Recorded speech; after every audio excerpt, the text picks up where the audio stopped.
A kowane lokaci, a kowane yini, kowa yana son yin amfani da data free. A wannan lokacin mun kawo muku wata sabuwar hanya wadda za ku yi amfani da WiFi free. Ko da WiFi yana da password sai ka buɗe shi kuma sai ka amfani da shi. Ku biyo mu domin ku gani.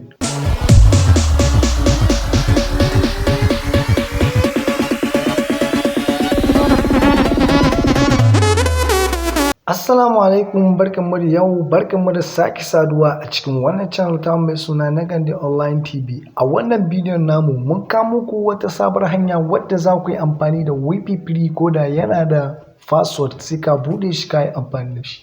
Kada ku manta, idan wanda ci shigowar ku ta farin ku danna mana subscribe, ku danna mana alamar ƙararrawa domin samun sabon bidiyo da zarar mun ɗora. Wannan shine link, zan aje muku link, wannan shine application, zan aje muku link a video description inda za ku danna zai kai ku cikin browser ku download application sannan ku install din shi.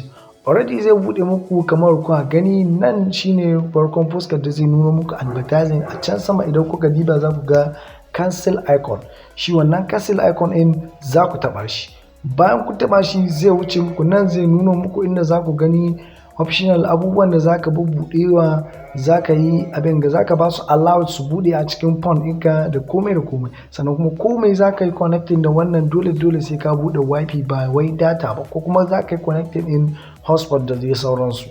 Kamar kuna gani, bayan ka riga da ka danna yes, sannan nan sama sai ka skip in baka so, amma ana son ka ba kowane optional dama a cikin wayarka ka sa shi ya zama allowed. Idan ku kula za ku gani gashi nan na shiga cikin setting na allowed in guda biyu, sannan na dawo na ƙarshe shi ma already za ka koma cikin setting again sai shi ma ka yi allowed ne. Bayan ka gama kawai za ka dawo cikin wannan application. Already zan nuna maka nan kamar kwa gani farko optional na farko, idan ka taba shi za ka buɗe wifi ɗinka. Idan ka buɗe wifi ɗinka, ko da ka shiga gidaje, wani lokaci mutane na shiga gidajen da akwai wifi amma baka san password ɗinsu ba, wannan application ɗin zai taimake ka ko da akwai password da wannan wifi.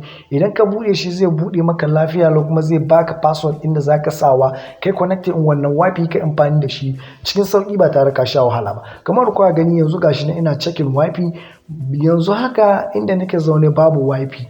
Da akwai wifi da zan yi muku connecting ne lahiya lau ku gani, amma zuwa gaba insha Allah zan ƙara yin bidiyo akan wannan kuma zan ji inda akwai wifi in ƙara muku connecting ne zan dake ku ƙara gani. Sannan ku kalli bidiyon da nika yi a baya, za ku gani ina yin bidiyo akan waɗanda suka danganci wannan abun da dai sauransu.